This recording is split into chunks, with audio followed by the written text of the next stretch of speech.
대공방위망을 완전히 이제 무산시키고 핵시설 연구자들의 집을 그냥 다 강탈해 가지고 정말 참 놀랍네요.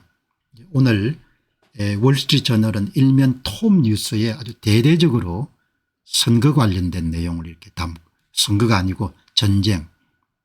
트럼프는 이란에게 경고를 했는데 핵 협상을 하지 않고 계속 버티게 되면은 모어 브루틀 훨씬 더 그렇게 가혹한 그런 공격이 계속될 것이다. 아마 이번에 트럼프 대통령도 SNS 문장을 보게 되면은 네타냐후가 이끌고 있는 그런 이스라엘 정부의 전쟁 수행 능력 이런 부분에 상당히 놀라움을 금할 수 없는 그런 뉘앙스를 많이 비치거든요. 그러니까 일주일 전에 아마 극비 정보를 줬는 모양입니다. 일주일 전에. 그러니까 도널드 트럼프 대통령이 핵 협상을 할 때 딱 60일 정도의 협상을 타결하겠다는데 61일째 되는 날에 이제 협상이 불발되니까 바로 준비를 해가 이제 어제 방송에서 내가 24시간 내지 48시간 내에 전쟁이 발생할 것이다. 그래 어제 방송이 내보냈죠.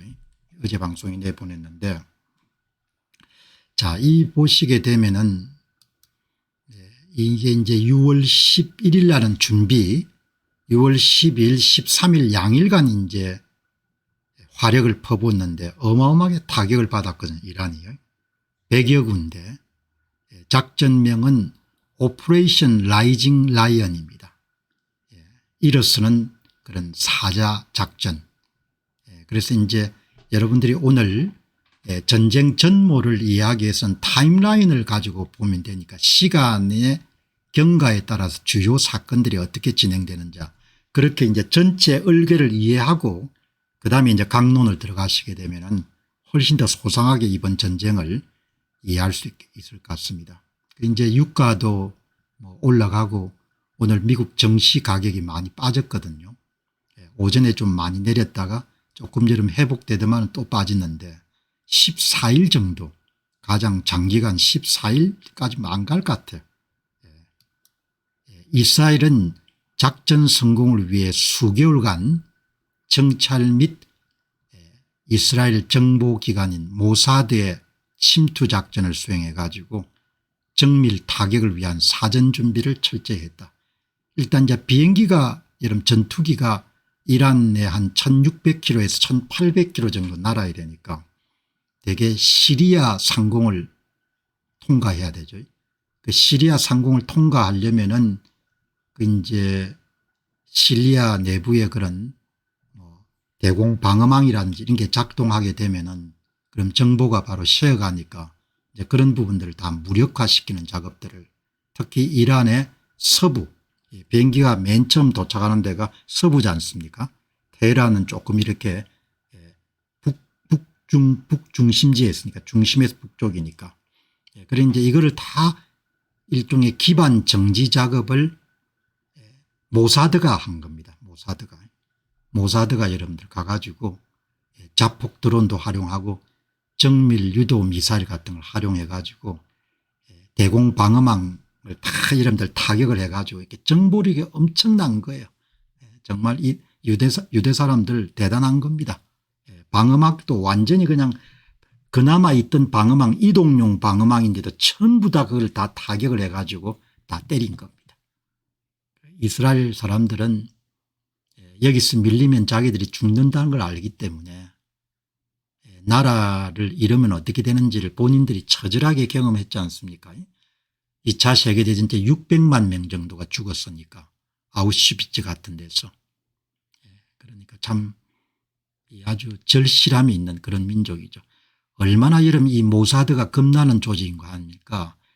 여러분들 군 고위직이나 핵 관련 여러분들 연구자의 집을 때린 겁니다. 이게 보시죠. 이게 무슨 뜻입니까?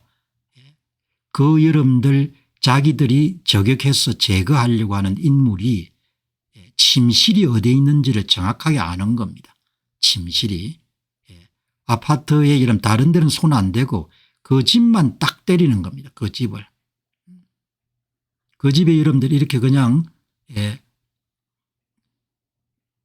이 자살 드론이나 아니면 정밀 유도탄 같은 게 이렇게 들어간 게 그냥 그대로 나오는 겁니다. 그냥 정밀 포격을 이렇게 하는 거죠. 여기 보시게 되면은 일주일 전에 이제 아마 트럼프 대통령이 보고를 받았는 모양입니다. 그래서 이제 어제 미국이 미 국무부를 통해 가지고 이라크 주재 대사관 및 쿠웨이트 아랍에밀레트 이런 데서 다 가족들을 철수시키라고 하지 않습니까? 딱 24시간에서 48시간 24시간 내에 이제 여러분들 바로 전쟁이 11일입니다. 준비 작업. 그다음에 이제 폭탄이 떨어지는 것이 6월 10일입니다. 라이징 라이언 작전, 오퍼레이션 라이징 라이언. 이제 현지 시간 4시니까 한국 시간으로는 오전 9시 무렵부터 작전이 시작이 됐네요. 주 타겟은 나탄저에 위치한 우라늄 농축 지하시설 그리고 한 100여 개 정도의 미사일 기지, 지하 미사일 기지, 핵 관련 연구시설 전부 다 때린 겁니다. 전역이니까 100여 개 이상 정도 되는 것 같습니다. 이란의 주요 도시가 테헤란, 그다음에 두 번째 도시가 이스파한일 겁니다. 그다음에 이제 뭐 아라크, 케르만시아 대부분 지역들을 다 때린 겁니다. 그다음에 이런 1차가 마치고 난 다음에 그다음에 이스라엘 2차 공습이 여러분들 3시간 뒤에 또 있은 겁니다. 그러니까 괴멸 상태에 있는 것을 또 한 번 더 출격을 하고 또 때리는 겁니다. 여기 표현했는 전례 없는 대규모 공습인 겁니다. 저도 제 기억에는 이렇게 대규모의 이런 공습은 본 적이 없거든요.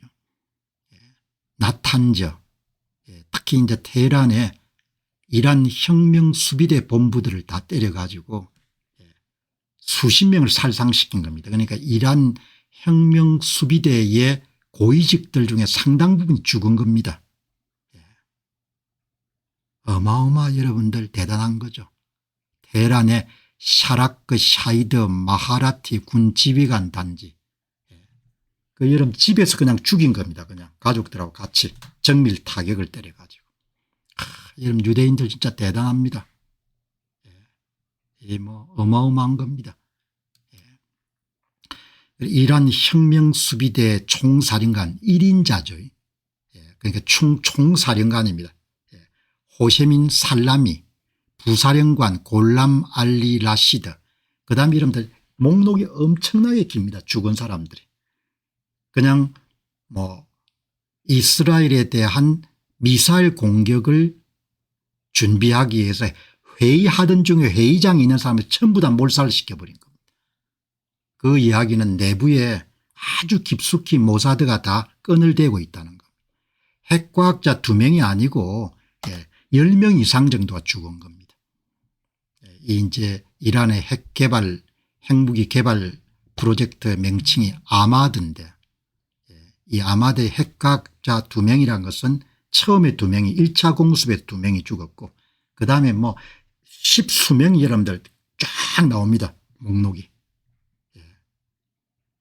이렇게 여러분들 지금 그래서 이제 어떻든 지하 핵 우라늄 농축 시설에 타격이 있은 것 같아요. 그러니까 어제 말씀드렸던 벙커버스터 최장 60km까지 60m까지 이런 뚫고 들어갈 수 있는 콘크리트 벽을 뚫고 들어갈 수 있는 것을 여러 개를 때리고 그다음에 0.5초에서 1초 간격으로 계속 이런 폭탄을 집어넣는 겁니다. 그러면 5m 뚫고 10m 뚫고 30m 뚫고 60m 뚫고 그런 식으로 파괴를 하는 거죠.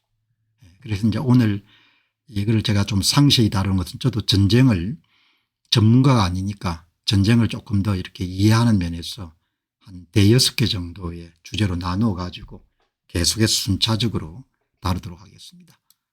이제 6월 13일 이란이 이스라엘의 보복으로 드론 100대를 띄웠는데 뭐 도착한 것은 아직은 확인된 게 없습니다. 그리고 이제 뭐 놀라운 것은 전황이 워낙 이란에게 불리하니까 정보 유통을 차단하기 위해서 이란 정부가 인터넷을 그냥 다 내려버린 겁니다. 자국 내에 정보 유통이 되지 않도록. 굉장히 이렇게 심각한 상황이라는 거죠. 이렇게 여러분들 되고 일단 게임이 안 되는 것 같아요. 게임이 이란하고는. 그런데 어떻든 간에 지금 뭐 이스라엘 또 이란 또 뭐 요르단 이런 데 다 영공을 다 이렇게 폐쇄를 해버리는 그런 상태니까 아무튼 이렇게 여러분들 지금 진행을 되고 있는 거고 일단은 이제 비행기가 날라야 되니까 방공망을 무력화하고 방공망을 일단 무력화하고 그다음에 이제 드론하고 특수작전을 통해서 군 지휘관을 제거하고 이동용 방공망 이런 미사일 체제 같은 걸 다 파괴하고 레이더도 파괴한 다음에 그다음에 이제 비행기가 한 200대 정도가 떠가지고 여러분들 간 겁니다. 굉장히 치밀하네요. 일을 이렇게 처리하는 것. 이스라엘 사람들은 딱 몸에 배어 있는 것 같습니다. 전쟁하는 거가. 이 방공망을 맨 먼저 무력화시킨 겁니다. 방공망을. 그래서 이번에 비행기들을 200대가 되게 시리아 영공을 경유해서 진입하는데 그 이제 뭐 시리아 방공망이 지금 완전히 무력화되어 있는 상태니까 그다음에 테헤란 인근에 이거는 이제 대인 작전이죠. 비밀 드론 기지를 여러분들 이미 설치해 가지고 그게 자폭 드론 또 정밀 유도 미사일 같은 경우를 모사드 요원이 테헤란 인근에서 발사를 한 겁니다. 그다음에 이제 마지막이 전투기가 들어가는데 주력 기종이 3개네요. F-15, F-16, F-35. 이건 좀 더 자세히 조금 이따 보도록 그렇게 하겠습니다. 200대 이상 정도가 1차 공습에 참여하게 됩니다. 그래서 나탄저 우라늄 농축시설, 파르친 테헤란 군사기지, 미사일 저장고, 지휘관의 거주지까지 이름 다 때리는 겁니다. 그래서 가족들하고 몰살을 하도록. 그래서 100여 군데 이상 정도를 타격했고 200대 이상의 여러분들 전투기가 동원됐고 1차 공습의 탄약은 330발 정도를 사용했고 이게 탄약이라고 하니까 주로 이제 미사일이죠. 그다음에 이제 지하 우라늄 농축시설을 파괴해서 벙커버스터 콘크리트 벽을 뚫고 들어갈 수 있는 벙커버스터로 이렇게 여러분들 지하시설을 파괴하는 이렇게 여러분들 되는 겁니다. 그 이번에 타격이 굉장히 큽니다. 그러니까 여기 보시게 되면은 100여 군데를 때린 것이고 여기 이 100여 군데가 이란의 군 민간 사이트가 100여 군데 여기가 이란 그다음에 터키 시리아 여기가 한 이제 1800km 1600km 정도를 날아야 되는 겁니다. 이게 시리아 영공을 통해 가지고 이란의 서부의 방공망 체제를 무력화시킨 다음에 비행기가 뜬 겁니다. 이 이제 붉은 데는 주로 핵 관련된 시설 미사일 기지 같은 게 있고 대부분 이렇게 여러분들 포격을 해 가지고 여기 보시면 이제 북부에 카스피에 가까운 데가 테헤란이 있고 이게 아마 1등 도시일 겁니다. 그다음에 이스파한 이란이 아주 넓다고 그러네요. 참 잘 살 수 있는 나라인데 이렇게 해서 이제 테헤란 시내에 군 관련 그런 기관들 그리고 군 지휘관이나 핵 연구 고위직들이 거주하는 주거단지까지 이런 다 타격을 때린 겁니다. 여기 보시게 되면 복원하기가 쉽지 않을 정도로 핵과학자들이 많이 죽었습니다. 이번에. 그러니까 참 이스라엘로서는 포기할 수가 없죠. 사활적 이익이 걸려 있는 거죠. 죽기나 아니면 살거나. 그다음에 이제 여기에 가장 큰 나탄저 이 이스파한에서 가까운 데입니다. 두 번째 도시인 이스파한에서 가까운 데에 핵 우라늄 농축시설 60% 이상이니까 뭐 조금만 더 노력하게 되면 무기를 바로 만들 수 있는 정도의 그런 순도가 좋은 그런 우라늄을 비축하는 데죠. 나탄지어 뉴클리어 퍼실리티 이렇게 여러분들 지금 정리가 돼 가지고 어떻든 호셈인 살라미, 무하마드 바게리, 핵과학자 가운데 가장 중요한 인물이 페레둔 아바시하고 모하마드 메흐디 테흐란치라는 그런 사람이 모양이에요. 이 두 사람은 이제 아마 주거지에서 죽었을 겁니다. 완전히 그냥 정밀 타격을 했으니까. 자, 그러면 이제 이 정밀 타격을 이스라엘이 어떻게 했냐라는 걸 보시게 되면은 앞에서 보신 것처럼 100여 군데를 때린 겁니다. 이번에 100여 군데 100여 군데 때렸고 그다음에 여기 보시게 되면은 표적 사살을 한 거죠. 특히 이제 표적 사살을 했는데 그중에 이제 가장 중요한 것이 우라늄 농축 시설인 나탄즈를 공격한 거지 않습니까? 그러니까 텔아비브에서 여러분들 비행기가 뜨면은 전투기가 뜨면은 최소 1500km를 날아가야 되는 겁니다. 최소 1500km. 여기 보시게 되면 오신 디펜더 그런 오픈소스 통신사에 따르게 되면은 이스라엘 방위군 IDF라고 그렇게 합니다. 이스라엘 디펜스 포스. 이스라엘 방위군은 오늘 공습 당시 이스라엘 공군의 집중 포적이 되었던 중부 이란의 나탄즈 핵시설물에 대해서 사람들의 이해를 돕기 위해 가지고 이제 간단한 설명을 제공한 겁니다. 설명을 제공했는데 진짜 야무진 것 같아요. 여기 이제 첫 번째가 보시게 되면 여기가 나탄저 핵처리 시설입니다. 우라늄 핵처리 사이트 나탄저 에어리어입니다. 이란 내에서 가장 대규모의 우라늄 농축 시설입니다. 그죠? 아마 이제 항공 사진이 아마 이렇게 나와 있는 모양입니다. 이제 이렇게 이제 좀 더 상세하게 보게 되면은 이런 시설들이 대부분 지표 위에 있고 대부분 지하시설입니다. 지하시설인데 보시게 되면 이런 가장 중요한 주 타겟이죠. 되게 우라늄 비축을 하고 있는 저장고가 지하의 몇십 미터 밑에 있겠죠. 이거를 이제 부슈화되는 겁니다. 이거를 부수기 위해서 콘크리트 벽을 파고 들어갈 수 있는 방카버스트를 쓴 겁니다. 방카버스트는 이번에 가자 지구에 하마스를 괴멸시키는데 이스라엘 공군이 충분한 노하우나 경험을 축적한 겁니다. 그냥 한 군데만 때리는 것이 아니고 0.5초 간격으로 여러분들 방카버스트를 계속 때리는 겁니다. 방카버스트를. 그러면은 뭐 10m 뚫고 30m 뚫고 50m 뚫고 그런 식으로 여러분들 연속 특정 지점에 대해서 연속 발사를 하는 겁니다. 이런 데는 이제 연속 발사를 했겠죠. 그 이제 밑으로 들어가게 되면은 이렇게 여러분들 우라늄 농축하는 설비들이 아마 이렇게 준비가 되어 있는 모습. 이거를 이스라엘의 IDF 이스라엘의 국방부에서 발표를 한 겁니다. 이렇게 이 가장 지하에 이제 이렇게 우라늄 비축이 되어 있는 겁니다.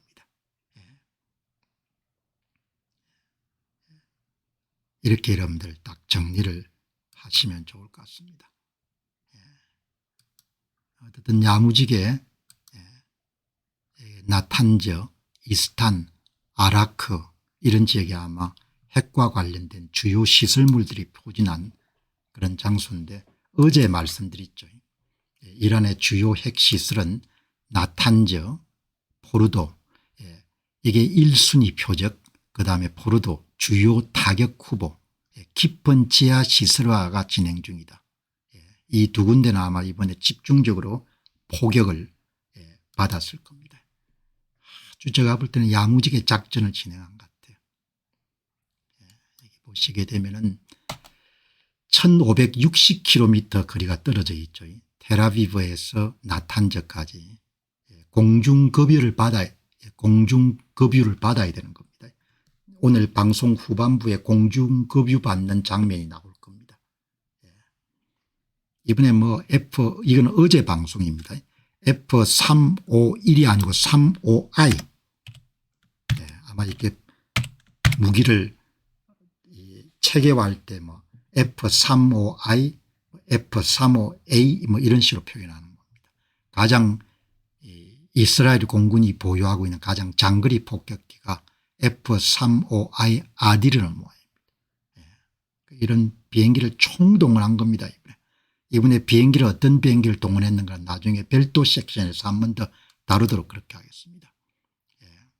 어떻든 간에 몇 톤짜리 여러분들, 이게 특히 벙커버스터가 가장 여러분들 깊게 들어갈 수 있는 거가 5,000파운드 2톤짜리인데 이번에 이 무기는 쓰지 않은 것 같습니다.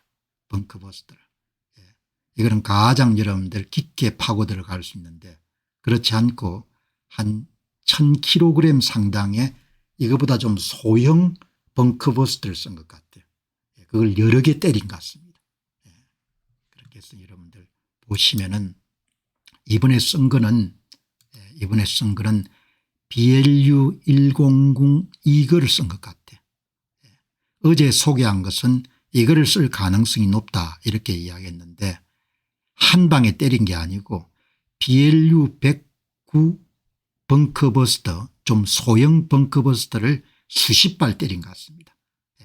50발 이상 정도 이스라엘 공군이 보유하고 있고 그다음에 F-15, F-16, F-35 그런 비행기 전투기 기종에 전부 다 쓸 수 있는 중강도 지하시설 관통, 이거를 50개 60개를 쓴 겁니다. 이걸 쓴 게 아니고.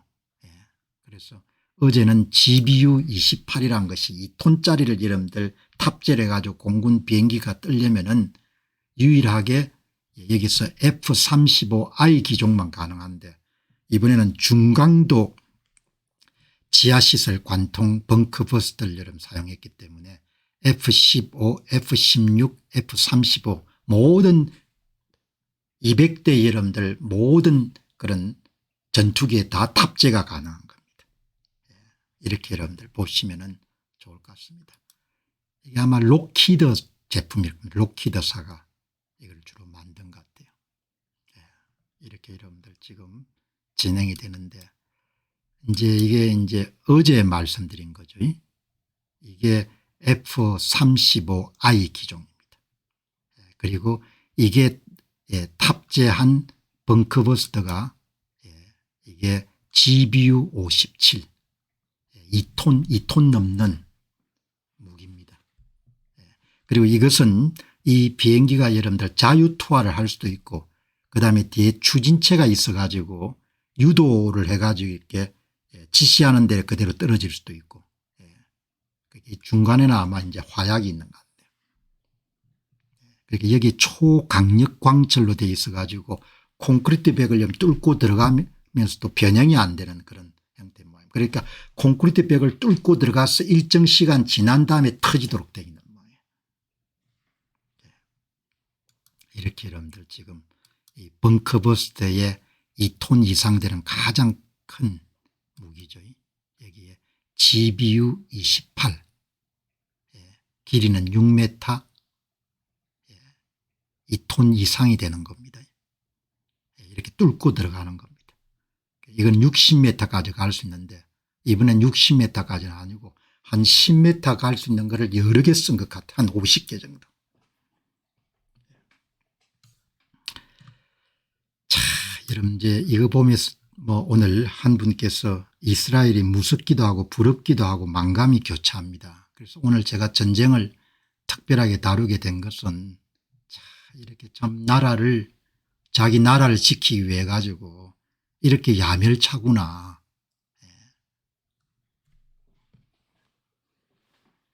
이렇게 여러분들 지금 돌아갈 수 있습니다. 자, 지하 핵시설이 상당히 타격을 받은 것 같네요. 그래서 이제 오늘 여러분 상식도 좀 넓히는 겸 해가지고 이스라엘이 갖고 있는 이런 비행기를 한번 살펴봤습니다. 작전 준비부터 1차 2차 공격까지 이스라엘 네탄야후 여러분들 수상이 이번 전쟁은 단발성 전쟁이 아니고 2주간 계속될 수 있는 캠페인이다 이렇게 이야기했거든요. 그러니까 지금 이제 맛보기만 본 거다 이 이야기인 겁니다. 전투기 기종이 세 종류네요. F-15A, F-15D. 내 생각에는 아마 이게 이제 같은 기종이 조금 더 업그레이드 되면서 이게 기종이 15A, B, C, D, E로 바뀌지 않겠냐 그렇게 생각하는데 이 기종의 이름을 바즈라고 하네요. 바즈. 그다음에 F-16D 이거를 수파라고 하고 이거는 이제 우리가 이야기한 것처럼 이제 비행기 이름입니다. 히브리어 이름입니다. 그다음에 F-35I 가장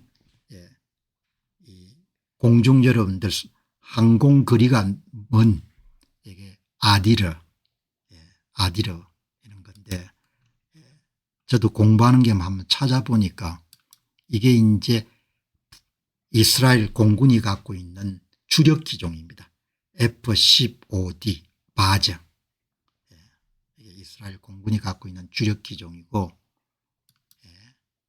이게 이제 F-16 ABCDI 이게 수파 SUFA 이게 수파입니다. 여기에 이제 뭐 예를 들면 미사일을 되게 탑재를 하네요. 여기 또 벙커버스트도 여러분들 탑재를 하고 공대공 미사일도 탑재를 하고 그다음 여러분 이게 이제 이스라엘 공군이 갖고 있는 가장 장거리 비행을 할 수가 있는 F-35I 아디르입니다. 이 기종은 이스라엘만 갖고 있는 것 같아요. 이걸 록히드 마틴이 만들었는데 록히드 마틴한테 특별한 주문을 해가지고 이거는 F-35 기종은 미국도 갖고 있는데 F-35I는 이스라엘만 갖고 있는 기종인 것 같습니다. 이걸 특별 주문해가 이렇게 만든 겁니다. 이게 가장 장거리 여러분들 비행을 할 수가 있고 가장 정예 비행기인 거죠. 이거를 이제 여러분들 이걸 아디르라고 이렇게 아디르 이 비행기입니다. 가장 비싸겠죠. 그래서 여러분들 지금까지 말씀드린 것을 한번 간단하게 정리하게 되면 바즈 F-15 ABCD 시리즈입니다. 오래된 비행기입니다. 1970년대부터 운용 중인 이스라엘의 주력 기종입니다. 이거는 히브리어로 송골매란 뜻이고 그다음에 수파 이거는 바즈고 이게 수파는 폭풍이란 히브리어 뜻이고 F-16을 이스라엘 맞춤형으로 해가지고 아마 F-16도 록히드가 만들지 않았겠 생각하는데 록히드 마틴한테 특별 주문해 가지고 F-16I 이거는 이스라엘이라는 뜻인 것 같아요. 본인들에게 특화된 그런 소프트웨어 같은 걸 탑재해 가지고 기종을 F-16I라고 부르는 겁니다. 첨단 전자전 시스템과 장거리 정밀 타격 능력을 갖추고 있고 이번에 이제 나탄제 이름들 때리는 데는 수파하고 아디르가 주력 기종이었겠죠. 그다음에 아디르는 가장 비싼 비행기입니다. 이것도 록히드 마틴의 주문을 특별히 해가지고 F-35 기종에서 이스라엘 지형에 맞는 특별한 소프트웨어나 이런 걸 장착해 가지고 F-35I 이스라엘용으로 개량된 F-35 스텔스 전투기 스텔스 전투기는 특히 이제 방공망을 회피하는 탁월한 능력을 갖고 있죠. 아디르라는 것은 바로 위대한 이런 뜻이다. 이렇게 보시면 좋겠습니다. 이렇게 F-15, F-16, F-35 이 세 기종이 여러분들 떠가지고 1차 공습에서 200대 이상의 전투기가 100개 이상의 목표물에 330개 정도의 탄약을 투하한 겁니다. 바즈, 수파, 아디르. 이스라엘 사람들 참 똑똑합니다. 야무지고 한 번에 이름 떠가지고 천국에 전부 다 이런 폭탄을 때린 겁니다.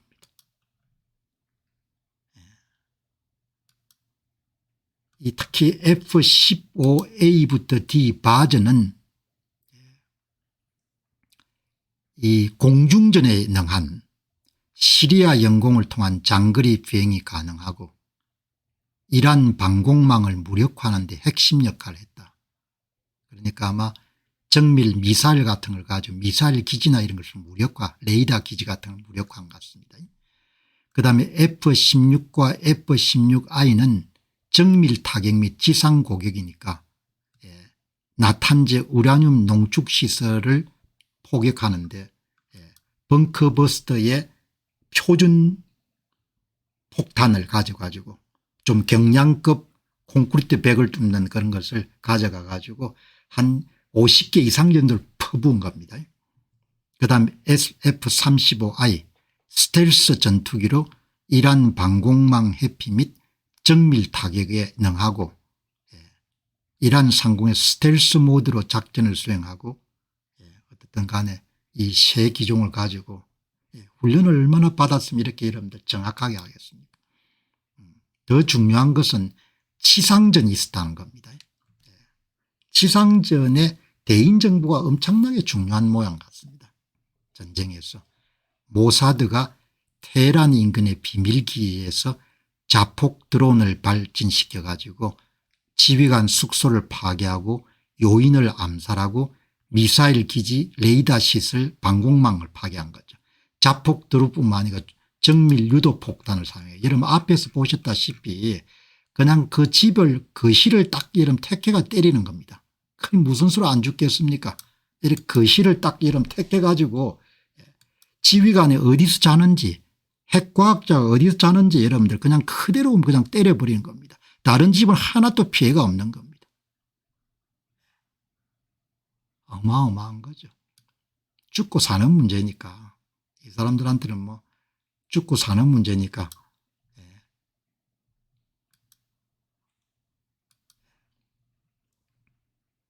굉장히 여러분들 중요한. 자, 여러분들 여기 보시게 되면은 이제 그 다음에 또 이제 비행기 외에 무인기를 썼습니다. 드론, 카미가제 드론이라고 그렇게 부르네요. 자폭 드론. 모사드가 테헤란 인근에 발진 기지를 확보한 겁니다. 그래가지고 미사일 기지를 전부 다 여러분들 거기서 여러분들 다 드론을 띄워가지고 포격을 한 겁니다. 모사드가 사전에 침투해서 설치한 드론 기지에서 드론이 발진이 돼 가지고 이란의 주력 미사일들을 다 무력화시킨 겁니다. 미사일 기지도 이런 다 파괴를 하고 드론이 큰 역할을 한 겁니다. 그다음에 이제 공중급유기 조금 이따 이런 사진이 나올 겁니다. F-15, F-16, F-35는 1600km 정도가 떨어진 곳에 작전을 수행하기 때문에 공중급유기가 나가가지고 여러분들 중간에 연료를 지원해야 되는 모양입니다. 그 다음에 이제 탄약은 JDAM 많이 쓰는 그런 용어네요. 합동 정밀 직격탄. 되게 F-15와 F-16에 여러분들 탑재를 하죠. 날개 부분에. 그 말 스몰 다이어미터 봄스 SDB. 벙커버스트를 가지고 여러분들 지하 핵시설을 포격하고 난 다음에 마무리 정리할 때 쓰는 폭탄이 아마 SDB 모양입니다. F-16I에 네발렉으로 탑재를 해가지고 정밀 타격용. 그 다음에 이제 벙커버스터, 나타즈 및 파르친의 우라늄 농축 지하 시설을 파괴하는데 벙커버스터를 갖고 간 겁니다. 특히 여러분들 관심 있는 건 이 벙커버스터 BLU109B 모델을 한번 살펴보시죠. 어제 GBU 모델을 소개했기 때문에 이 벙커버스터 BLU는 좀 소형 모델입니다. 길이가 2.4m, 직정이 37cm, 무게가 874kg입니다. 그리고 떨어지게 되면은 콘크리트 벽을 2.4m 정도 여러분 뚫을 수 있는 겁니다. 그러니까 GBU 모델에 비해서 훨씬 더 여러분들 경량급이죠. 이걸 수십 개 쓰는 겁니다. 한 개 가가 여러분 그냥 때리는 게 아니고 하나 여러분 구멍 내고 그다음 그 위에다 또 때리고 0.5 초간격으로 여러분 수십 개를 때려 가지고 지하가 여러분들 내려가서 터지게끔 만든 겁니다.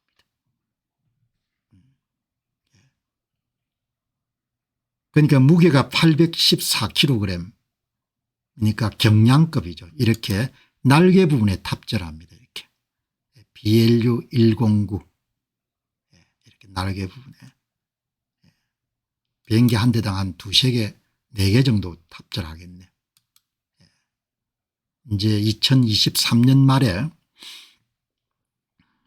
2023년 말이니까 2023년도 10월 7일 날 그런 대량 학살 사건이 발생했습니다. 그때 미국이 이스라엘에 BLU-109B 100발을 공급한 적이 있는데 한국도 갖고 있는 모양입니다.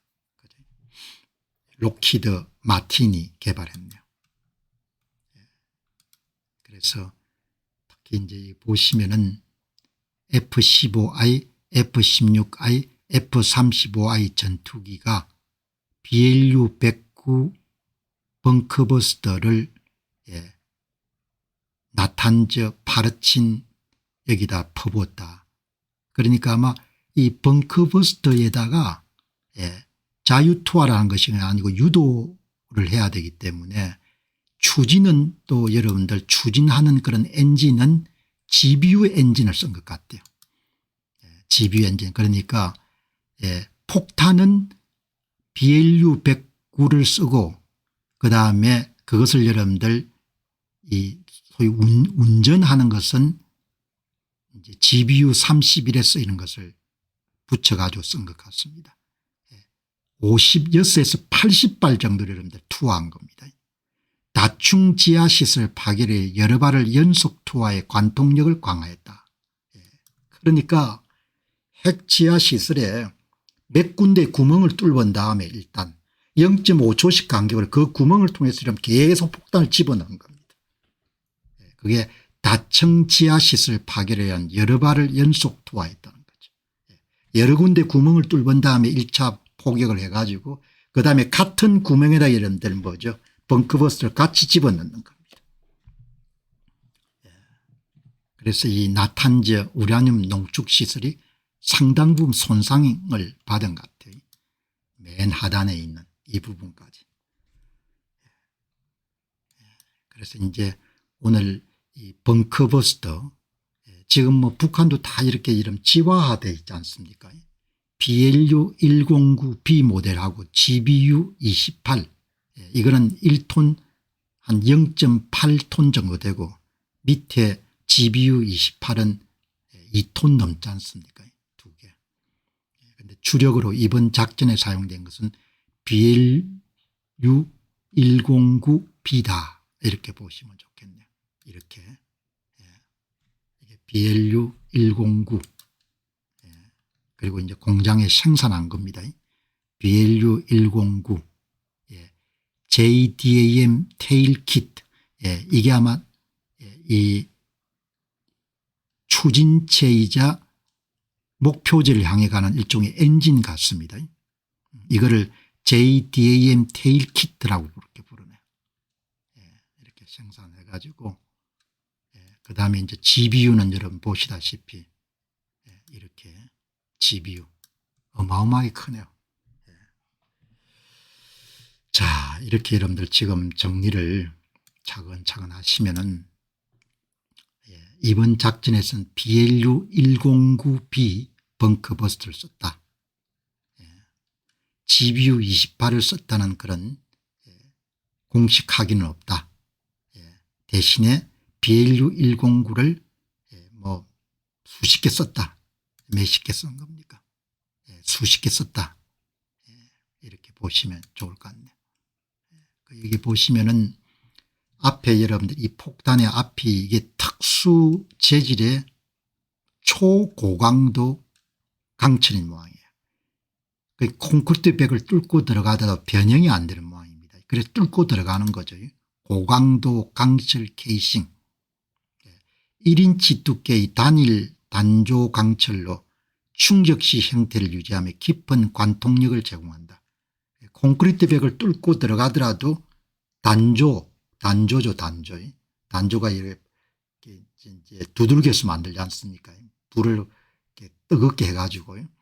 그다음에 중간에 550파운드의 폭발물이 있고 지연 내관이 있어가지고 사전에 세팅한 대로 이런 몇 초 지난 다음에 터지게 되어 있는 겁니다. 기본적으로 자유낙하 폭탄이지만 GBU 31 JDM 또는 GBU 24, 27 페이브웨일 3 레이저 유도 키트를 장착해 정밀 타격이 가능하다. 그냥 떨어뜨릴 수도 있고 그다음에 뒤에 이렇게 여러분들 유도하는 그런 기구를 달아 가지고 그렇게 여러분들 떨어뜨릴 수 있는데 기구를 달아서 떨어뜨린 것 같다. 이런 이야기인 거죠. 이 BLU 109 여러 발을 때린 것 같다. 나탄제 핵시설은 벙커버스트는 미국 공군 표준 벙커버스트 폭탄 BLU 109B가 표준형인 모양이에요. 표준형. 어제는 이런 지식이 별로 없으니까 GBU라고 설명했는데 나탄제 핵시설 파괴에 BLU 109B 벙커버스트를 사용했는데 여러 발을 순차적으로 발사한 거죠. 순차적으로 수십 발을. 그러니까 가자 지구의 하마스의 지하터널 여러분들 제거하기 위해 가지고는 여러 발을 발표하지 않고 한 발을 이름 뚫은 다음에 0.5초 간격으로 여러 개를 꽂았거든요. 그러니까 이스라엘 공군 조종사들이 훈련이 확실히 되어 있는 겁니다. 실전에. 이번에는 나탄제 여러분들 우라늄 농축시설은 여러 군데를 뚫은 다음에 그 구멍마다 전부 또 이런 폭탄을 집어넣은 겁니다. 그래서 최대한 80발 이상 이게 1차 공습이니까 2차 공습에서는 또 더 때렸겠죠. 이렇게 여러분들 정리하고 총정리를 여러분 보시게 되면은 오늘 한번 정리하시게 되면 현존하는 최고의 이런 벙커버스트는 GBU 28입니다. 길이가 5.8m고 무게가 여러분 2톤입니다. 2톤짜리를 여러분들 전투기가 여러분들 그 전투기 기체 외박에 외관에다가 이런 달고 가야 되는 겁니다. 6m 이상을 뚫을 수 있는 것이고 이번에 사용된 BLU 109B는 길이가 2.4m고 무게가 0.8톤 중급 지하시설 타격 최대 2.4m까지 뚫을 수가 있는 겁니다. 그리고 탑재 전투기는 F-15I, F-16I, F-35I. 그러니까 이걸 보게 되면은 미국은 B2를 갖고 있지 않습니까? 어마어마하게 큰 비행기죠. 그게 이 이스라엘은 미국 협력을 얻지 않으면 GBU 28은 쓰기가 힘들겠네요. 탑재하는 항공기 기종이 많이 다르지 않습니까? 이스라엘은 F-15I, F-16I, F-35I를 다 갖고 있으니까 여기에는 BLU 109B를 그러니까 2톤짜리 하나 갖고 가는 것보다 1톤짜리 두 개를 갖고 갈 수 있는 거죠. 그렇게 보시면 좋겠습니다. 단발 발사를 하게 되면 최소 1.8에서 2.4m 정도의 콘크리트를 관통할 수가 있는 겁니다. 관통한 이후에 지하 벙커를 통과한 이후에 그다음에 폭발하니까 폭발력이 큰 거죠. 약 10에서 20m 반경 내 주요 장비 및 인력 파괴가 가능하다. 그러나 구조물까지 여러분들 넘어뜨릴 수 없는 겁니다. 한 발 가지고는. 타격은 줄 수 있지만 구조물을 함몰시키거나 그렇게 할 수 없는 거죠. 그러면은 이번에 여러분들 나탄제 핵시설은 어떻게 하냐 다중 발사를 한 겁니다. 두세 발의 BLU 109B를 동일 지점에 투하한 이후에 추가로 소형 정밀 폭탄으로 2차 타격을 가해 잔여시설을 파괴했을 것이다. 이 작전을 쓴 것 같다는 이야기죠. 자,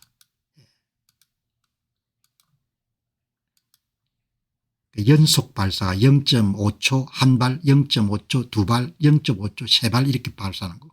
폭탄이 관통에 만든 구멍을 두 번째 폭탄이 활용해 더 깊이 침투해서 폭발하니까 연속 투하로 4에서 6m 이상의 콘크리트 관통이 가능하니까 4번 정도 발사하게 되면은 그러면 뭐 12m 20m까지 들어갈 수가 있는 거죠. 자, 여러분들 오늘 저도 공부하는 겸 해가지고 오늘 보시게 되면 2025년 6월 나탄저 지하 핵시설 파괴로는 F-16과 F-15 I가 0.5치 0.8별 간격으로 약 56에서 80발을 투하했고 다중 콘크리트 구조물이 손상됐다는 것을 국제원자력위원회가 확인한 바가 있다. 그리고 테헤란 인근 드론 기지에서 자폭 드론으로 방공 레이더를 파괴해 가지고 BLU-109B와 같은 것이 투하되는 경로를 확보하는 데 크게 도움이 됐다. 이렇게 보시면 좋겠네요. 여기 이란의 지인들이 있어 낮에 통화했었는데 민간인 피해는 많지 않다고 합니다. 현지인들은 정부에서 정확한 자료를 발표하지 않아 소문만 난무하고 있습니다. 경계 방공망은 거의 없다고 보시면 됩니다.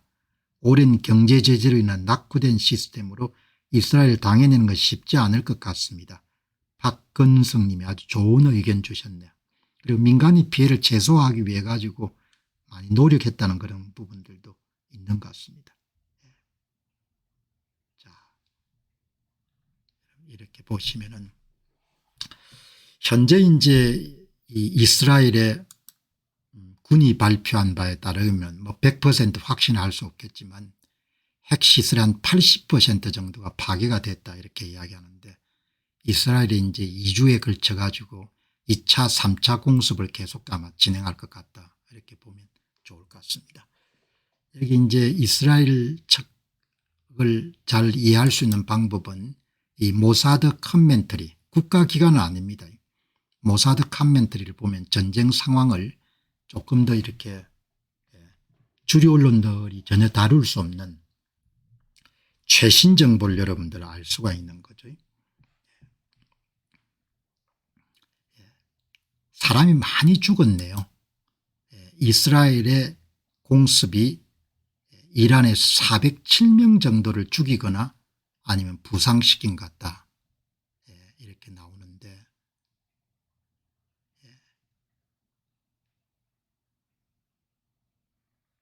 그리고 이제 죽은 사람을 확인된 게 78명 정도로 보는데 명단을 보니까 여러분들 진짜 여러분들 정밀 타격을 했네요. 이게 이제 군인들 죽은 겁니다. 고위직들. 고위직 지휘관들. 호세 살라미 총사령관입니다. 그다음에 모하마드 바게리 이란 혁명 수비대 그다음에 여러분들 알리 라시드 이런 분들은 다 이렇게 신문에서 각자를 이야기할 정도로 그다음에 공군에서도 피해가 공군 사령관 알리 하지 야자데헤 공군이 많이 죽었어요. 그리고 과학자들을 엄청나게 죽였습니다. 과학자들을. 여기 보시면은 저명한 핵과학자들 죽은 사람 명단입니다. 두 사람이 아니고 여러 명이 죽은 겁니다.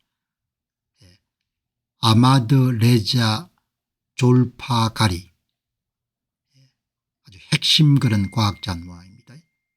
메디 테라지 핵과학자 페레유드 아바시 핵과학자 압둘 하미드 미누셔 과학자 여기 이름 발표된 것만 하더라도 이게 지금부터 한 4시간 전 뉴스입니다.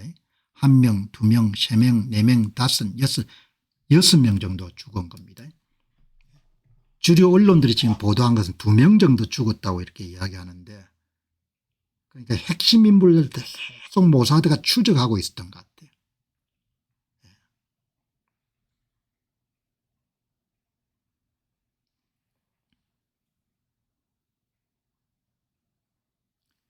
나탄즈는 사막 지역이라 업무 관계자나 군 관계자가 아니면 접근 자체가 어려워서 민간은 피해는 없습니다. 다만 이란 혁명수비대에 사무실이 있는 곳이 주택가도 많은 곳이라 사상자들이 계속 나오고 있는 것 같은데 병원 시설이 워낙 낙후되고 의약품 구하기가 힘든 게 마음에 걸립니다. 박건성님께서 이란 사정을 잘 아시네요. 자, 여기 보시면은 전황이 극도로 불리한 모양입니다. 이란이. 그래서 이란 정부가 샷다운, 이란 내에 인터넷망을 그냥 중단을 시켜버린 모양입니다. 그 이야기는 너무 전황이 여러분들 문제가 있다는 거죠. 그리고 이제 이스라엘 군 IDF 이스라엘 디펜스 포스는 이번 작전은 지금 시작 단계입니다. 지금 4시간이니까 한 5시간 전 이야기입니다. 시작 단계라는 거죠. 아직 끝난 게 아니라는 겁니다. 그리고 이란은 이스라엘을 공격하기 위한 지금 준비를 하고 있는 것 같다. 이스라엘 사람들은 뭐 죽으니까 이번에 밀리면은 아마 이게 총사령관입니다. 제너럴 라바니 총사령관이가 데퓨티니까 부사령관 정도 되겠네. 이란 혁명수비대의 부사령관이 eliminated. 이 사람들 영어로 표현할 때 제거됐다 죽었다라는 것을 eliminator. 그다음에 이란 혁명 그런 사령관, 부사령관,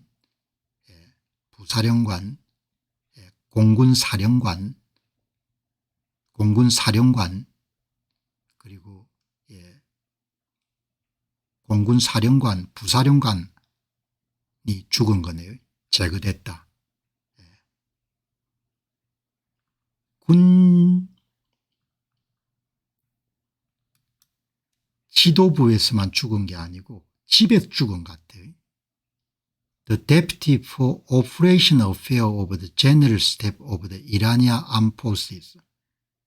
이란 공군의 부사령관인 브리가디어 메디 라바니 장군이 순교했다.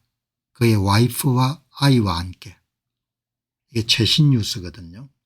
집을 때린 겁니다. 집을 그냥 그대로 착하게 관역에 때린 겁니다.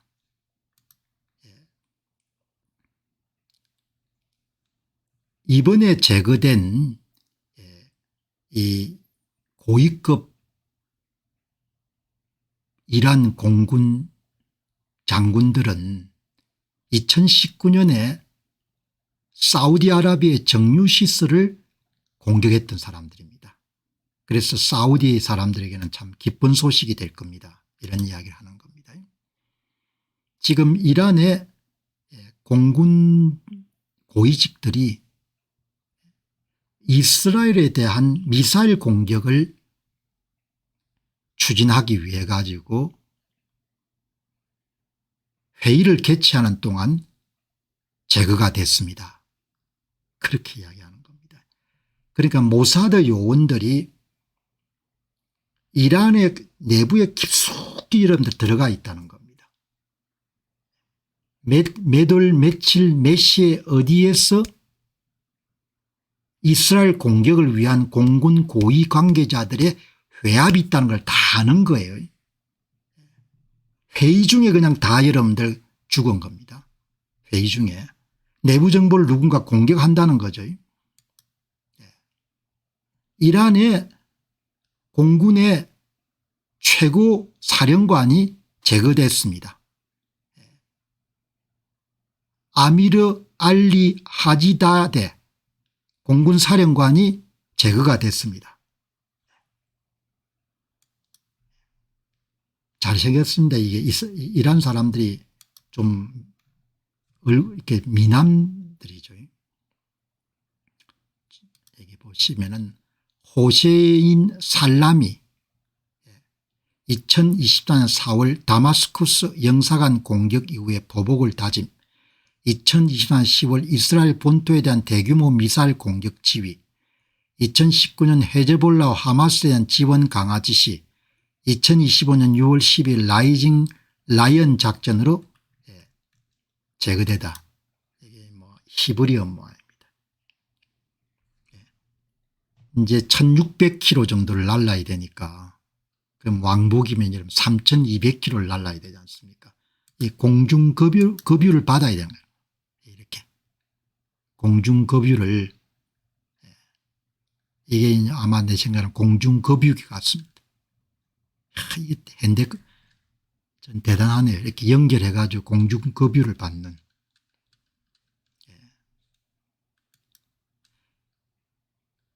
이스라엘 공격을 접한 도널드 트럼프 미국 대통령은 대단하다. 나탄저 우라늄 농축 설비에 대해서 히트게인 두 번째 여러분들 공습이 있었습니다. 이렇게 공중급유를 받아야 됩니다. 1600km를 날아야 되니까. 2차 공습이 있었다는 겁니다. 2차 공습이. 계속되는 공격은 더욱 강력할 것이다. 계속 이런 공격이 있을 것 같아요. 지금처럼 이런 이란 전역에 대해서 이렇게 대규모 폭격이 있었던 그런 기억은 별로 없거든요. 도널드 트럼프 대통령이 다음 공격은 더 잔인할 것이다. 이란은 협상해야 된다. 타브리즈, 커만샤,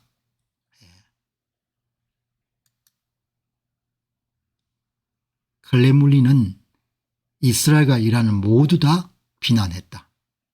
그들은 이란인들이 보기에 놀랍게도 이스라엘만 비난하지 않았다. 그리고 여러 발의 이스라엘 여러분들 공격이 시라즈에 있는 이란 혁명수비대의 미사일 발사기지를 타격을 했다. 뭐 이런 이야기가 계속 나오네요. 여러분 속보 형식으로 계속 나오는데 공격이 계속되고 있는 것 같아요. 한국 언론에서는 트럼프 대통령이 방간에서 이스라엘의 전쟁이 일으켰다고 비판하기 바쁜. 그래서 한국 언론은 제가 안 보지 않습니다. 오늘 소개 안 하잖아요. 언론이 정확한 데가 없기 때문에 오늘 특집을 제가 다루는 겁니다. 이스라엘 사람은 다른 대안이 없지 않습니다. 이스라엘 사람들을 두둔하자는 이야기가 아니고 공존할 수 없다고 하는데 안 싸울 수가 없지 않습니까? 핵시설 80% 파괴, 2차 공습 완료, 3차 공습 준비. 계속 여러분들이 보시면은 이게 이제 이스라엘 군이 발표한 겁니다. 여기 보시면은 이스라엘 군은 나탄저 지역에 이란 최대 우라늄 농축 시설을 강타했습니다. 밤사이 정보부의 정밀한 정보 지도를 받은 공군 전투기가 나탄저 지역에 있는 이란 정권의 우라늄 농축 현장을 공격했습니다. 이곳은 수년간 핵무기 확보를 위해 노력해온 이란 최대의 우라늄 농축 현장으로 군용 농축에 필요한 인프라를 갖추고 있습니다. 이번 공격으로 인해 원심 분리기, 전기실 및 기타 지원 인프라가 있는 다층 농축홀이 있는 현장의 지하 공간이 손상되었습니다. 또한 현장의 지속적인 기능과 이란 정권의 핵무기 획득 프로젝트의 지속적인 발전을 가능하게 하는 중요한 인프라도 함께 공격받았습니다. 정보 부수와 공군 간의 긴밀한 협력으로 인해 현장에 상당한 피해가 발생했습니다.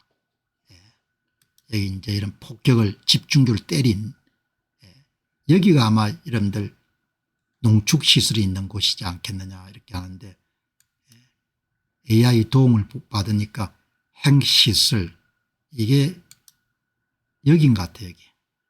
여기 지하에, 여기는 지휘부 같고, 지하에 핵 농축시설, 핵시설, 주요 우라늄 농축시설, 여긴 것 같아요.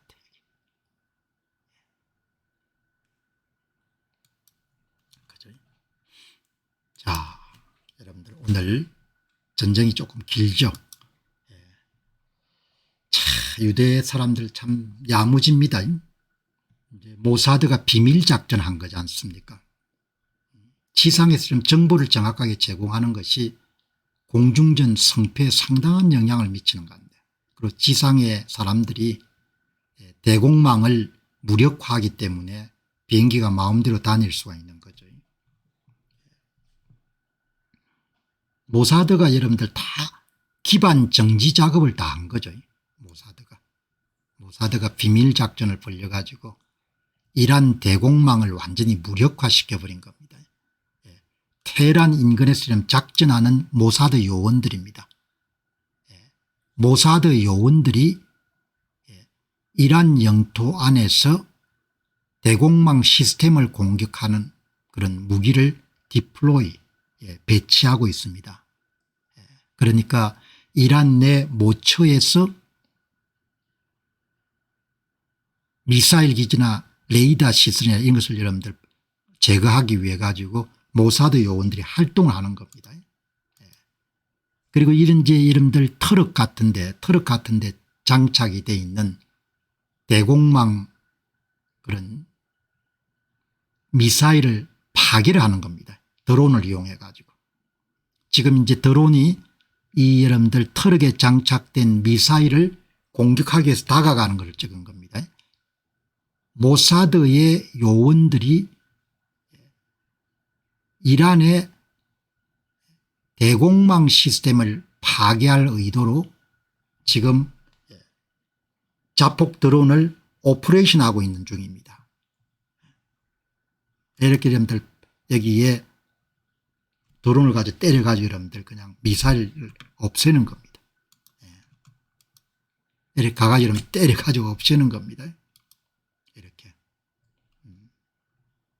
아무리 현대전이지만 지상에 있는 그런 정보 요원들이 어마어마하게 중요한, 여기 이름 가가지고 이 미사일을 여러분들 그냥 드론을 가지고 때리는 겁니다. 테헤란 인근의 비밀 드론 기지를 수년에 걸쳐 구축하고 이번에는 자폭 드론을 활용하기도 하고 정밀 유도 미사일을 활용하기도 해가지고 이란 혁명수비대 고위 지휘관 그리고 핵 프로젝트에 관련된 과학자들을 타겟으로 암살하고 그다음에 이동미사일 발사대 탄도미사일 기지 대공미사일 시스템을 자폭 드론이나 정밀 유도 미사일을 활용해 가지고 테헤란 인근에 위치한 모사드가 여러분들 이것을 다 추진해 성공시켰다 이야기인 겁니다. 나탄지 핵시설의 80% 정도가 파괴가 되고 불가피하게 핵개발 프로그램에 상당히 지연될 수밖에 없고 이란 혁명수비대의 최고위부가 많이 이렇게 제거가 됐기 때문에 지휘망이 붕괴가 되고 방공망이 여러분들 파괴됨으로 인해 가지고 이스라엘이 이란 전역에서 제공권을 완전히 장악하고 그리고 모사드가 이스라엘을 대상으로 해서 미사일을 발표하기 위한 준비 모임에서 이란 공군의 고위직들을 몰살시킬 정도로 모사드가 이란 내부의 정부 깊숙이 침투해 있다 이런 종류의 경고 메시지를 주는 거죠.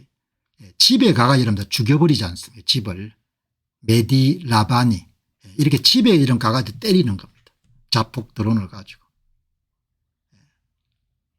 집에 침실이 어디인지 안다는 거야. Precisely where the bedroom was. 베드룸 어디서 자는가에 다 알고 있다는 거지 않습니까? 엄청난 겁니다. 어디서 자는가에 다 알고 있다는 겁니다. 다른 데는 뭐 하나도 이런 피해가 없는 겁니다. 여기만 딱 골라서 때려버리는 겁니다. 어마어마하네. 계속 이렇게 불타는 겁니다. 이제 이스라엘을 향해 가지고 탄도미사일 벌리스틱 미사일을 지금 이제 그거를 이제 계속 파괴하는 거죠. 이스라엘이. 이란의 핵개발 프로젝트를 주도한 고위급 과학자들 대부분은 Most of Iran's top nuclear scientists are no longer alive. 더 이상 살아있지 않다는 겁니다. 주류 언론들은 대개 2명만 죽었다는데 여러분들 수많은 사람들이 죽은 겁니다. 그리고 이제 대공망 체제가 아마 이란이 이렇게 여러분들 이동용 체제를 많이 활용하는 모양입니다. 이렇게 차량으로 이동할 수 있는 SN-63 이게 미사일들을 여러분들 장착을 해가지고 SN-72 이게 이제 이걸 다 여러분들 모사드 요원들이 이렇게 여러분들 가미가제 드론을 이용해 가지고 때리는 겁니다. 참. 최폭 여러분들 속보 한번 보도록 하겠습니다. 폭격이 지금 계속되고 있네요. 지금도. 여기에 오신 디펜드라는 그런 오픈소스 언론사 보도를 보니까 최신 뉴스를 볼 수가 있는 겁니다. 이란이 100발 정도의 탄두미사일을 이스라엘을 향해서 발사하기 위해 발사할 그런 준비를 하고 있다. 이스라엘의 방위청은 경보를 울리고 이스라엘의 주민들이 지하 대피소 가까이에서 머물도록 그렇게 경보를 발생하고 있다. 왜냐하면 곧 이어서 이란 측으로부터 보복 공격이 있을 것이기 때문에. 이란에서 이스라엘까지 최단거리 1600km 탄도미사일 사정거리 안에 들어가고 중거리 탄도미사일이 이란의 주력 무기이기 때문에 이미 2020년 4월 달에 이스라엘을 향해 가지고 탄도미사일 200발을 이란이 발표한 적이 있고 그 가운데 30발에서 50발 정도가 이스라엘에 도달했고 그 가운데 대부분이 이스라엘 방공망을 통해서 중간에 인터셉트가 됐다. 그렇게 나오는 겁니다.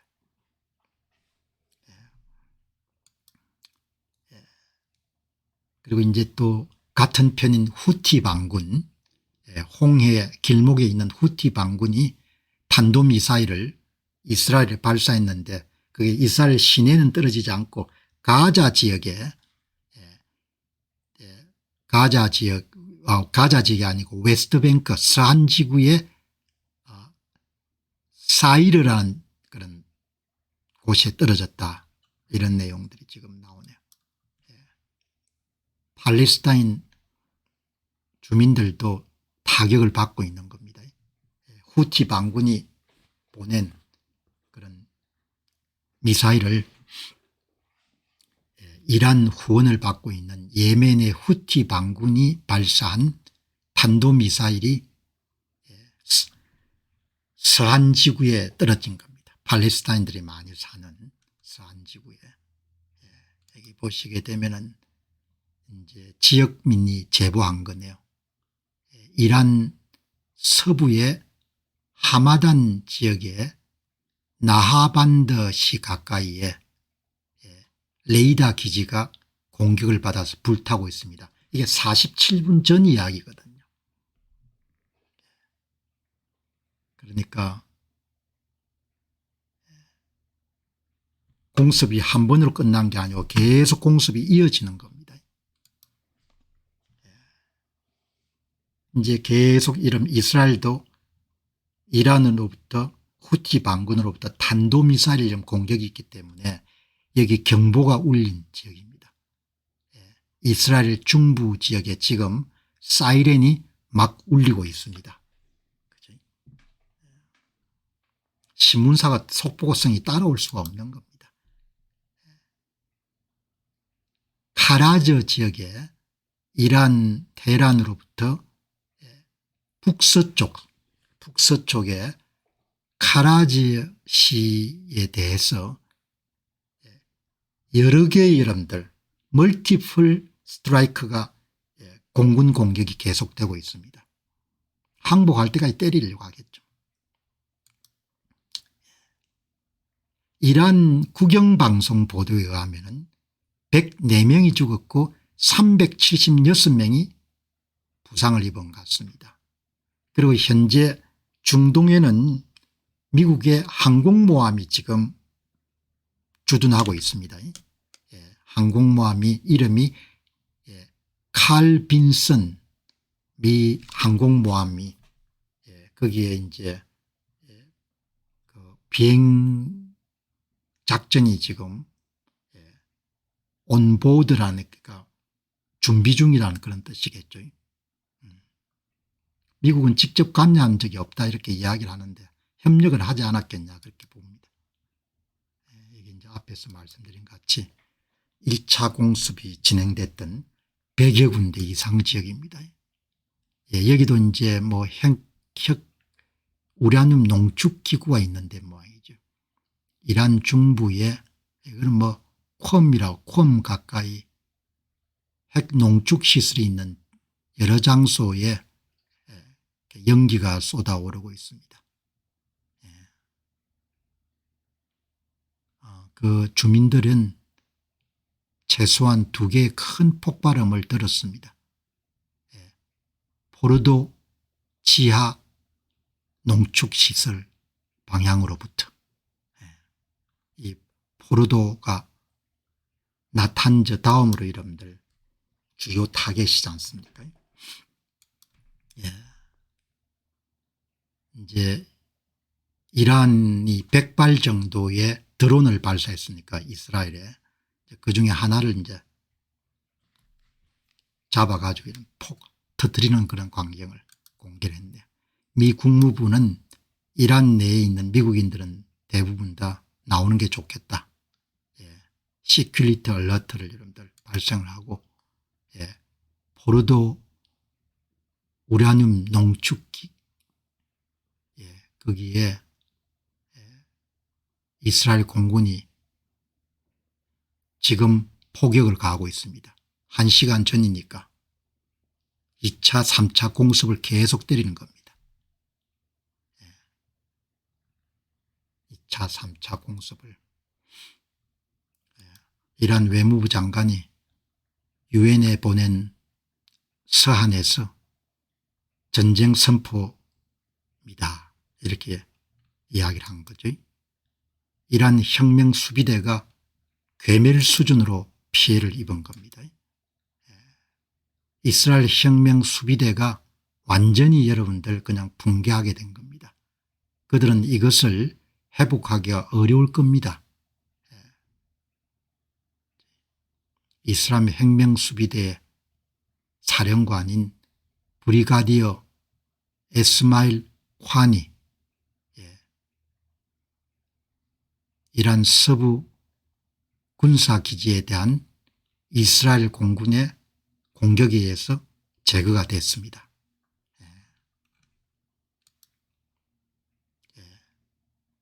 여기 또 이제 미사일 기지가 지하에 건설되어 있네요.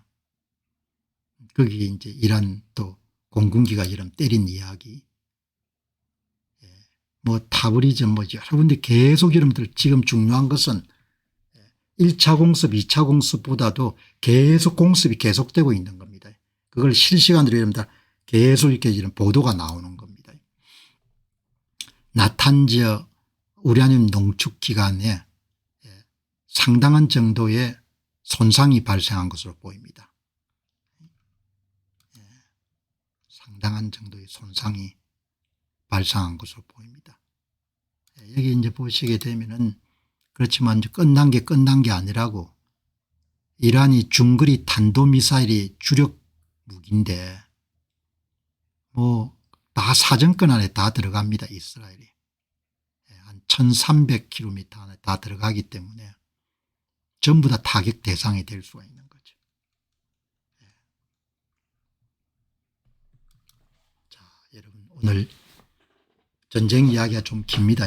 뭐 제가 방송 준비하다 보니까 이 전쟁을 좀 더 파고들어야겠다 생각이 들어가지고 트럼프 대통령 입장 한번 보시기 바랍니다. 미국 입장이 없던지. 전부 다 여러분들 지금 보시게 되면 이게 이제 이란, 나탄즈, 테헤란,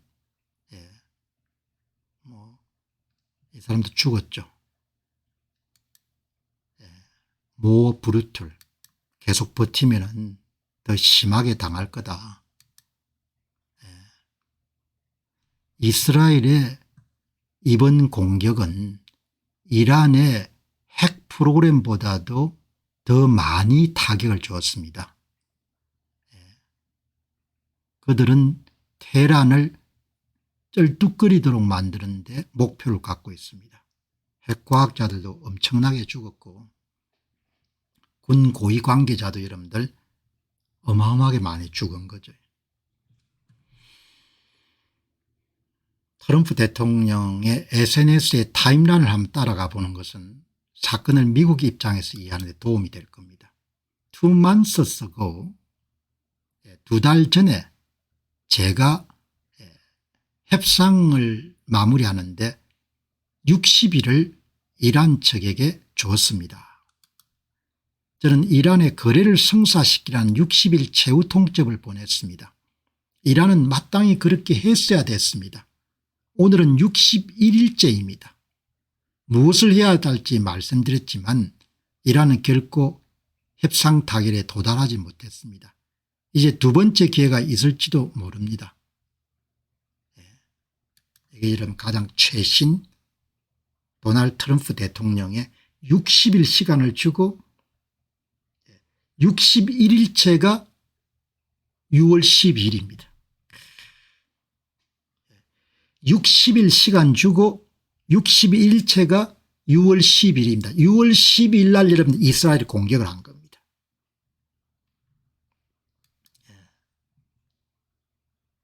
제가 이란에게 거래를 성사시킬 수 있는 그런 기회를 줬습니다. 저는 이란에게 기회를 여러 번 주어 거래를 성사시켰습니다. 가장 강한 말로 그냥 해내라고 말했지만 아무리 노력해도 아무리 가까워져도 결국 성사되지 못했습니다.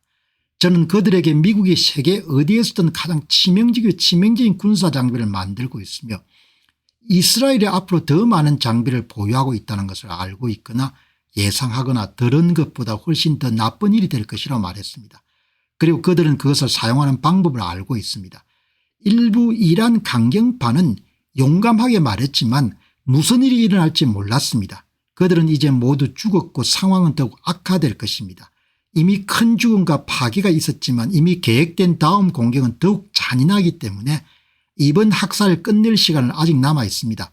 이란은 아무것도 남지 않기 전에 거래를 성사시키고 한때 이란 제국으로 알려졌던 것을 구해야 됩니다. 더 이상 죽음도 더 이상 파괴도 너무 늦기 전에 그냥 하시기 바랍니다.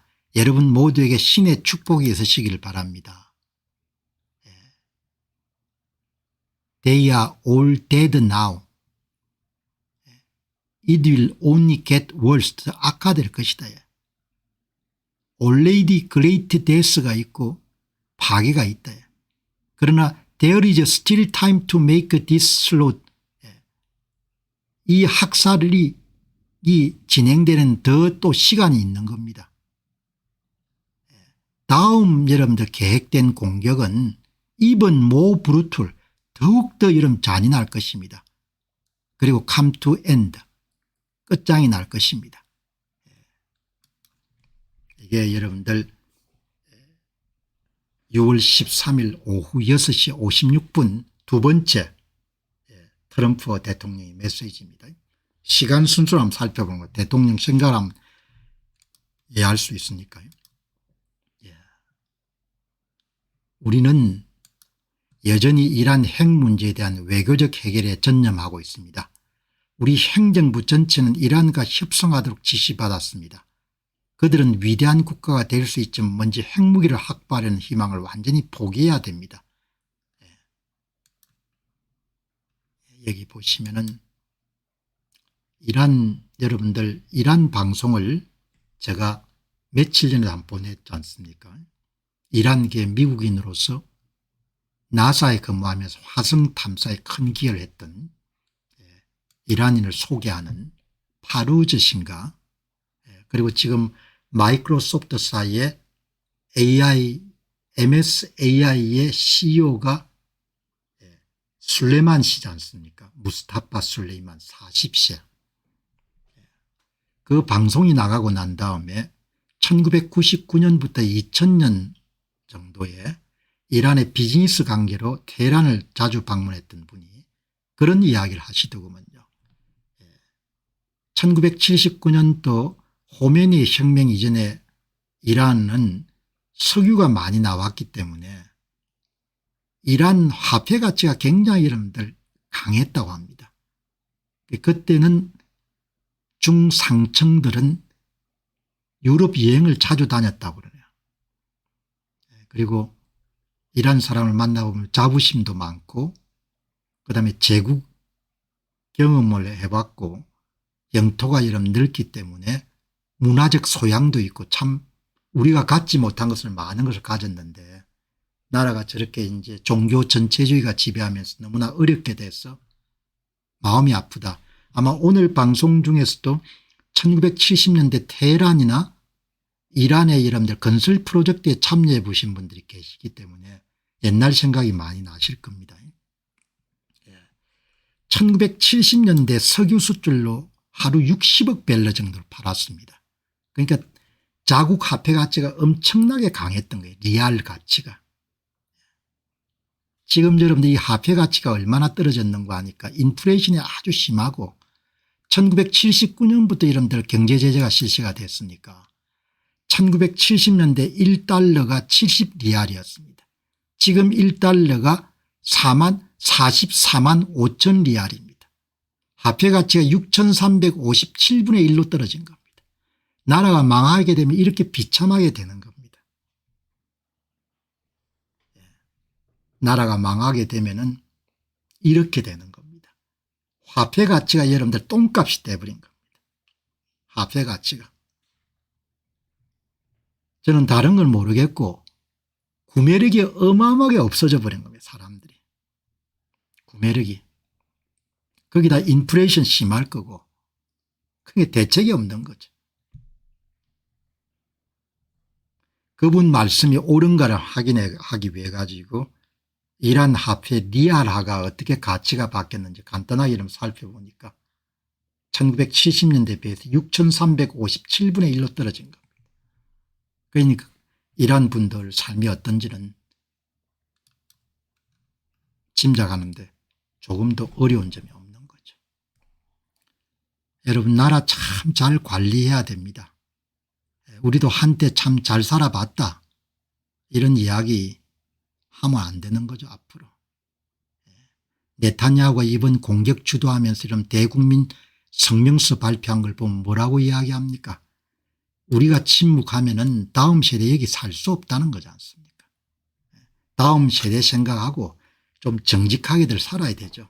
다음 우리만 생각하지 말고 우리 세대만 생각하지 말고 우리만 생각하지 말고 다음 세대 생각해 가지고 정직하게 그렇게 살아야 되는 거죠. 그런데 그게 안 되니까 참 깝깝한 그런 게 많은 겁니다. 제가 여러분 이렇게 외신을 전하는 것은 다 이게 교훈이지 않습니까? 이란 이런 망가진 걸 보게 되면은 여러분 이게 배워야 되는 거죠.